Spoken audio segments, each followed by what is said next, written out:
তোমার নাতনি আমার হাতে বন্দি অভিজ্ঞান দত্ত বাবাকে উদ্ধার করতে এবার পাল্টা চাল দিল কম্পাস। মোনাকে জিম্মি করে খেলা ঘুরিয়ে দিল কম্পাস। কম্পাস ধারাবাহিকে দেখা যায় চারদিকে ধোঁয়ার সৃষ্টি করে কম্পাস নিজের মাকে নিয়ে আশ্রমে চলে যায়। আর ওই গুন্ডাগুলো ফলো করেও কোনো লাভ হয় না, কম্পাস ওদেরকে ঘোল খাইয়ে দেয়। মেঘমালাকে বলে, দিদি ভাই মা যেন আশ্রমে সুরক্ষিত থাকে সেই ব্যবস্থা তুমি করো, বাকিটা আমি দেখছি। এবার কম্পাস এত ভয়ঙ্কর ভাবে খেলবে যে অভিজ্ঞান দত্ত তুমি বুঝতেই পারছো না তোমার জন্য কি অপেক্ষা করছে। আমার বাবাকে জিম্মি করে তুমি ওই বিদেশি শক্তির হাতে সব ফর্মুলা দিয়ে দিতে চাও তো এবার দেখো তুমি নিজের পিঠ কি করে বাঁচাও। জেল থেকে জামিনে ছাড়া পেয়েও তোমার কোনো লাভ হবে না, কারণ তোমার কলিজার টুকরো এবার আমার হাতে থাকবে। এই বলেই কম্পাস ওখান থেকে সোজা মোনালিসার বাড়িতে চলে যায় এবং কম্পাস চুপি চুপি মোনালিসার ঘরে ঢুকে মোনালিসার মুখটা চেপে ধরে মোনাকে অজ্ঞান করে বাড়ি থেকে বের করে এবং মোনাকে নিয়ে কম্পাস আর একটা ডেরায় চলে যায়। সেখানে জিৎ থাকে, আরো অনেকেই থাকে যারা কম্পাসের কাছের মানুষ। অজ্ঞানই থাকে মোনাকে নিয়ে ওই ডেরায় গিয়ে চেয়ারে ভালো মতো বেঁধে রাখে কম্পাস।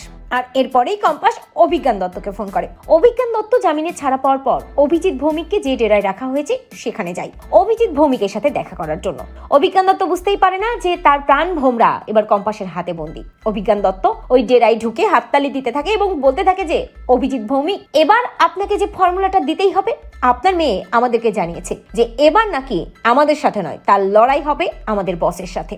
তবে বসের সাথে লড়াই করার আগে এই অভিজ্ঞান দত্তর সাথে যে পাঙ্গা নিতেই হবে কম্পাসকে, ফর্মুলা তো নেবই, সেই সাথে আপনাদের সবাইকে আমরা শেষ করব। কম্পাস অনেক বাড়াবাড়ি করেছে, এর ফল কম্পাসকে পেতেই হবে। এই বলেই হুঙ্কার দিতে থাকে অভিজ্ঞান দত্ত। ঠিক তখনই ফোনটা বেজে ওঠে এবং অভিজ্ঞান দত্ত অভিজিৎ ভৌমিককে বলে, বলতে বলতেই আপনার কম্পাস, আপনার মেয়ে আমাকে ফোন করেছে, নিশ্চয়ই এবার ফর্মুলাটা আমাদেরকে দিয়ে দিতে চাইবে, তার জন্যই ফোন করেছে। ফোনটা রিসিভ করে অভিজ্ঞান দত্ত কম্পাসকে বলে, কি কম্পাস, ফর্মুলা দিতে চাও তাই তো? ঠিক আছে, ডেরার অ্যাড্রেস দিচ্ছি, সেখানে চলে এসো। ঠিক তখনই ফোনের উপাস থেকে কম্পাস অভিজ্ঞান দত্তকে বলে, দাঁড়ান অভিজ্ঞান দত্ত, ডেরার অ্যাড্রেস তো আপনি না, আমি আপনাকে দেব, কারণ আপনার প্রাণ ভোমরা জীব আমার হাতে বন্দি। অভিজ্ঞান দত্তর মাথায় আকাশ ভেঙে পড়ে। অভিজ্ঞান দত্ত কম্পাসকে বলে, কি আমার প্রাণ ভোমরা, তার মানে কি বলতে চাইছো তুমি কম্পাস অভিজ্ঞান দত্তকে বলে, আমি যা বলতে চাইছি সেটা আপনি নিজের চোখেই দেখে নিন না। এই বলেই কম্পাস অভিজ্ঞান দত্তকে ভিডিও কল দেয় আর তারপর সেই কলে মোনালিসাকে দেখায়, যেখানে মোনালিসা হাত পা বাঁধা অবস্থায় চেয়ারে বসে থাকে।